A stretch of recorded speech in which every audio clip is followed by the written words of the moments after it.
Hi everyone, कैसे हो आप सभी लोग। आई होप आप लोग अच्छे होंगे। मैं हूं राहुल जेसवाल एंड स्वागत करता हूं आप सभी का एक बार फिर हमारे यूट्यूब चैनल JR ट्यूटोरियल्स में।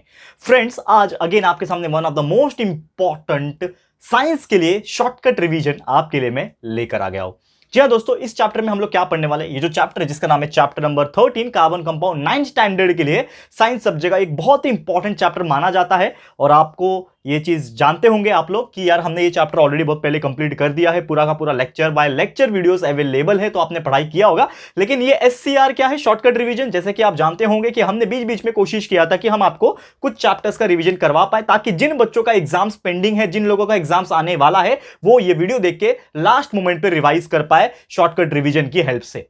और जो लोगों का एग्जाम्स ऑलरेडी खत्म हो चुका है वो लोग अपने वैकेशंस को एंजॉय कर रहे होंगे। लेकिन साथ में आपको बता दूं दोस्तों कि अगले स्टैंडर्ड की तैयारी अभी से शुरू कर देना, क्योंकि अगर अभी से ही आप नेक्स्ट स्टैंडर्ड की प्रिपरेशन स्टार्ट कर देते हो तो आपके लिए बहुत ज्यादा बेनिफिशियल रहेगा। वैकेशंस में आप इस चीज का फायदा उठा सकते हो और दूसरों से आगे निकल सकते हो in terms of knowledge, in terms of concept. और ऐसे ही अगर आगे पढ़ते रहे तो डेफिनेटली आपने जो सोचा होगा कि मैं 90% लेकर आऊंगा, तो उससे ज्यादा मार्क्स लेकर आओगे आपके 10th के एग्जाम के अंदर।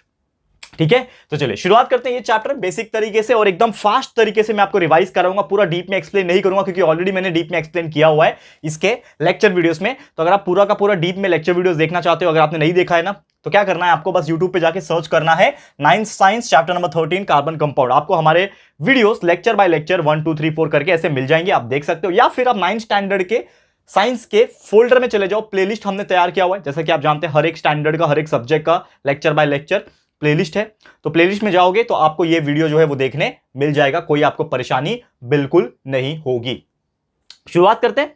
तो सबसे पहले कार्बन कंपाउंड है क्या। Carbon compound is basically a type of element. Carbon एक ऐसा एलिमेंट है जो अलग अलग एलिमेंट के साथ कंबाइन करके क्या बनाता है, कंपाउंड बनाता है। और उसके बहुत सारे प्रैक्टिकल तरीके से यूजेस है। विदाउट कार्बन ऑर्गेनिक केमिस्ट्री तो है ही नहीं।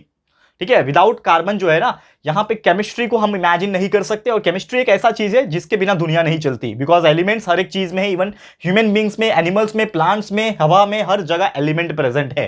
तो कार्बन कंपाउंड की हम बात कर रहे थे, तो कुछ इसकी प्रॉपर्टी है कार्बन कंपाउंड की, आपको ध्यान में रखनी है। जैसे कार्बन का जो सिंबल होता है वो होता है सी फॉर कार्बन। कार्बन का जो एटॉमिक नंबर होता है वो 6 होता है। कार्बन का एटॉमिक वेट जो होता है वो होता है 12। ठीक है, इस प्रकार से आपको ध्यान में रखना है। इसका इलेक्ट्रॉनिक कॉन्फ़िगरेशन अगर आप लिखने जाओगे तो हो जाएगा 2,4 इलेक्ट्रॉनिक कॉन्फ़िगरेशन, जिसमें लास्ट में आप देखोगे तो 4 इसका आउटर मोस्ट शेल में है। यानी कि वैलेंसी अगर आप निकालोगे तो वैलेंसी कितना हो जाएगा, to complete its octet it need 4 electron. या तो 4 इलेक्ट्रॉन लेगा या तो 4 इलेक्ट्रॉन दे देगा, तो वैलेंसी बन जाएगा 4। यानी कार्बन का वैलेंसी कितना होता है दोस्तों, 4 होता है। और ये एक नॉन मेटालिक एलिमेंट है। क्या है ये, एक नॉन मेटालिक, यानी कि ये मेटल नहीं है, ये एक नॉन मेटल एलिमेंट है जो कि अलग अलग एलिमेंट्स के साथ कंबाइन होकर अपना अपना कंपाउंड्स तैयार करता है।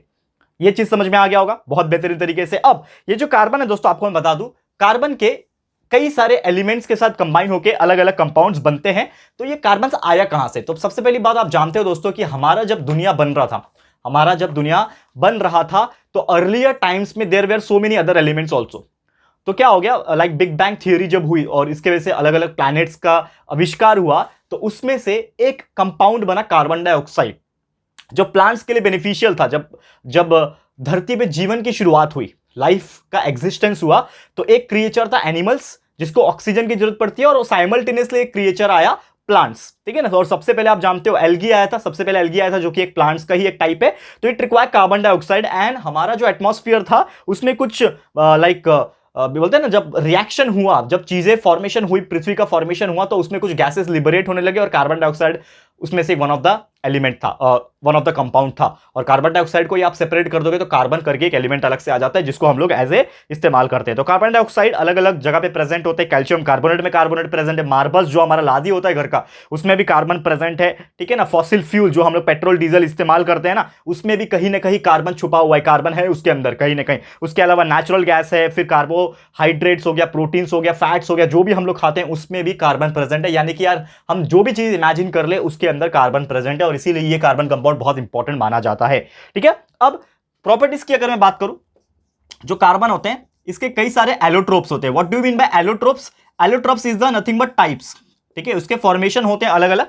तो कार्बन के एलोट्रोप्स कई सारे हैं। तो जनरली कार्बन का जो एलोट्रोप होता है ना, ठीक है, इसका मीनिंग ये होता है कि अगर कोई सेम एलिमेंट अलग अलग रूप में प्रेजेंट है, जैसे आपके सामने राहुल सर खड़े, अब हो सकता है राहुल सर जो है ना अपने क्लोन बना ले, जैसे बायोलॉजी में एक वर्ड आपको मैंने पढ़ाया था क्लोनिंग, तो मैं अपने 2-4 राहुल सर बना दूं, एक राहुल सर केमिस्ट्री पढ़ाएंगे, एक राहुल सर फिजिक्स पढ़ाएंगे, एक मैथ्स पढ़ाएंगे, एक बायोलॉजी पढ़ाएंगे, टेंशन ही खत्म, सभी टीचर राहुल सर ही रहेंगे। तो आपको कैसा लगेगा, अरे यार राहुल सर 4-4 मिल गए है कि नहीं। तो वैसे ही सेम एलिमेंट यानी कार्बन जो एलिमेंट है वो सेम एलिमेंट लेकिन अलग अलग रूप में प्रेजेंट है, तो उसको हम लोग बोलते हैं एलोट्रोप्स। ठीक है, अब ये जो एलोट्रोप्स होते हैं वो जनरली 2 प्रकार के होते हैं। कौन से 2 प्रकार के होते हैं, एक होता है आपका क्रिस्टलाइन, ठीक है, एक होता है क्रिस्टलाइन और दूसरा होता है नॉन क्रिस्टलाइन। ठीक है, एक होता है क्रिस्टलाइन, दूसरा होता है नॉन क्रिस्टलाइन, और नॉन क्रिस्टलाइन को ही अमॉर्फस कहा जाता है। क्या कहा जाता है, अमॉर्फस। अब आपको बता दूं क्रिस्टलाइन का मतलब होता है ऐसे एलोट्रोप्स ऑफ कार्बन जो क्रिस्टल के फॉर्म में प्रेजेंट होते हैं, और ये अमॉर्फस मतलब पाउडर के फॉर्म में, नॉन क्रिस्टलाइन फॉर्म में। अब क्रिस्टलाइन में कौन कौन आ जाएंगे, जैसे कि 3 मेन इंपॉर्टेंट चीजें जो मैंने ऑलरेडी आपको डिस्कस किया हुआ इस चैप्टर में पढ़ाया हुआ था, डायमंड है, ग्राफाइट है और फ्यूलुरिन है। ठीक है, ये 3 एलोट्रोप्स ऑफ कार्बन जो कि बहुत इंपॉर्टेंट है। डायमंड का क्या उपयोग होता है, कैसे बनता है डायमंड, कहां यूजेस होता है, ग्राफाइट क्या होता है, कैसे बनता है और क्या इसका यूजेस है, इवन सेम फ्यूलुरिन के बारे में, ये सभी चीज ऑलरेडी हमने पढ़ाया हुआ है हमारे रेगुलर लेक्चर वीडियोस में। तो आपको मैं बोलना चाहूंगा कि ये तीनों में से कोई एक तो पूछता ही है कि डायमंड क्या होता है। Diamond is the hardest substance on the planet, you can say, मतलब मुझे ऐसा लगता है कि सबसे ज्यादा हार्डेस्ट सब्सटेंस जो है डायमंड होता है, क्योंकि उसका स्ट्रक्चरल अरेंजमेंट इस प्रकार का है कि उसको कोई तोड़ नहीं पाता है, अनलेस एंड अनटिल डायमंड को ही डायमंड तोड़ पाता है। जैसे आपने सुना होगा कि डायमंड जहां पे बनता है, डायमंड के ऊपर आप एक हथौड़ा मार दो तो हथौड़ा के ऊपर डेंट आ जाएगा, लेकिन डायमंड टूटेगा नहीं, इतना मजबूत होता है। अगर जो डायमंड टूट गया मतलब वो नकली है, समझ जाना। मतलब डायमंड जो होता है एकदम ओरिजिनल होता है, ठीक है, और एकदम ब्रिलियंट एंड प्योर डायमंड अगर देखा जाए तो सबसे हार्डेस्ट सब्सटेंस माना जाता है। इसका मेल्टिंग पॉइंट भी देखोगे तो 3500 डिग्री सेल्सियस होता है, मतलब उसको 3500 डिग्री तक हीट करो तब जाके वो पिघलेगा डायमंड, तो सोचो कितना स्ट्रांग होगा। तो इस प्रकार की कई सारी चीजें हमने बताई है। डायमंड का इस्तेमाल ज्वेलरी बनाने में काम आता है, डायमंड कटिंग के लिए डायमंड काम आ जाता है।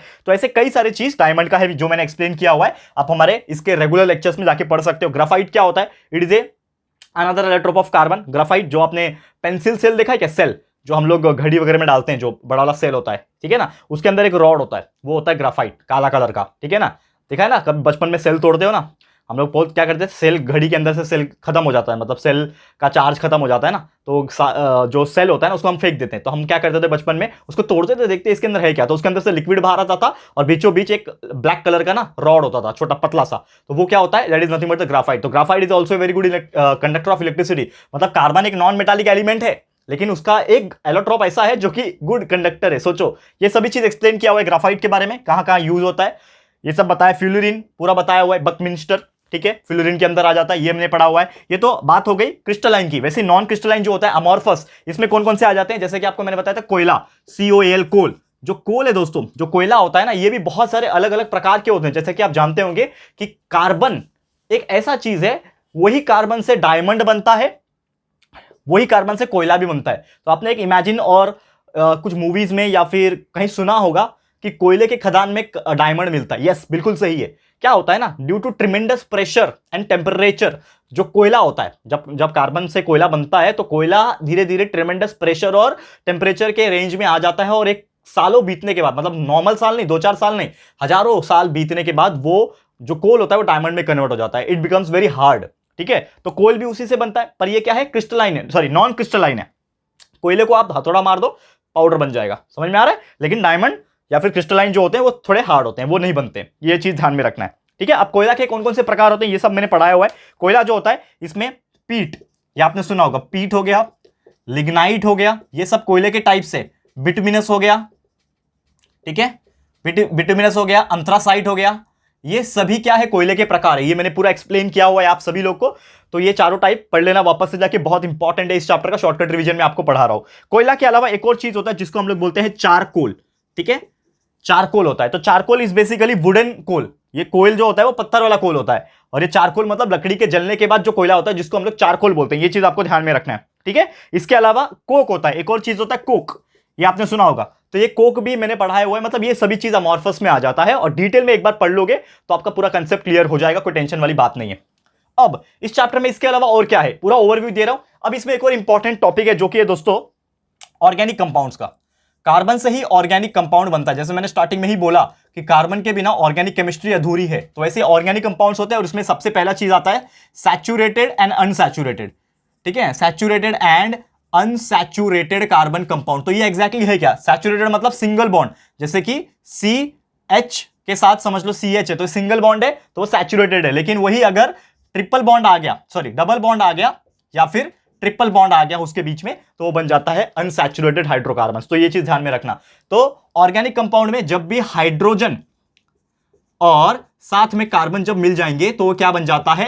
हाइड्रोकार्बन्स बन जाते हैं। और इसका बेस्ट एग्जांपल है मीथेन, ठीक है, जिसको हम लोग बोलते हैं शॉर्टकट तरीके से CH4। This is the formula, this is the formula for methane. तो पूरा मीथेन क्या होता है, CH4 का फॉर्मेशन हुआ, उसका यूजेस क्या है, कहां कहां इसकी यूज होती है, इसका प्रॉपर्टीज क्या है, ये सभी टॉपिक्स हमने डिटेल में आपको डिस्कस कराया है इस चैप्टर के अंदर। तो आपको मैं इस शॉर्टकट रिवीजन के माध्यम से आपको बस यही समझा रहा हूं दोस्तों। ये चैप्टर में मैं SCR जो लेके आया शॉर्टकट रिवीजन, ये यही है हमारे लिए। ये रिवीजन यही है कि आपको एटलीस्ट हमारा वीडियो एक बार जाके देखना पड़ेगा। हमारा वीडियो नहीं देखो लेकिन टेक्स्ट बुक तो रीड करो जाके, क्योंकि मैंने आपको जो चीजें बताई, ये जो इंपॉर्टेंट टॉपिक्स मैंने बताया और उसका शॉर्टकट तरीके से ओवरव्यू देने की कोशिश की है ना, आप लोग को एटलीस्ट आपका एक बार बुक खोल के देखना पड़ेगा। अगर आपने बहुत पहले हमारा वीडियो देखा होगा कार्बन कंपाउंड का तो आपको याद होगा, लेकिन अगर बिल्कुल नहीं देखा था तो एक बार देखना पड़ेगा, क्योंकि तभी आपको कंसेप्ट क्लियर हो जाएगा। और उसके साथ में एक बार टेक्स्ट बुक रीड कर लेना, जो मैंने आपको चीजें बताई, जैसे हाइड्रोकार्बन क्या होता है तो उसके कुछ कॉन्सेप्ट बता दिया कि हाइड्रोजन और कार्बन साथ में तो हाइड्रोकार्बन बोलते हैं। फिर जैसे मैंने आपको बताया नॉन मेटालिक एलिमेंट है, कार्बन की कुछ प्रॉपर्टीज बताया, एलोट्रोप्स क्या होता है, क्रिस्टलाइन क्या होता है, नॉन क्रिस्टलाइन क्या होता है, ये सभी चीज जो मैंने एक्सप्लेन किया है, अगर आप इसको एक बार ध्यान से देखोगे और सोचने और समझने की कोशिश करोगे तो डेफिनेटली आपका ये चैप्टर में से कोई भी चीज पूछ ले आप उसका आंसर बिंदास कर पाओगे, कोई परेशानी आपको नहीं होगी। ठीक है दोस्तों, क्लियर है? तो बस यही था दोस्तों हमारा आज का रिवीजन, शॉर्टकट तरीके से रिवीजन कराया, लेकिन ज्यादातर हम इसने ओवरव्यू दिया है। हमने क्या दिया है दोस्तों, इस चैप्टर का ओवरव्यू दिया है, जिसमें आपको एटलीस्ट अंदाजा मिल जाएगा कि आपको पढ़ना कैसे है, क्योंकि मेन पढ़ाई आपकी तभी होगी जब आप पूरा पूरा पढ़ोगे।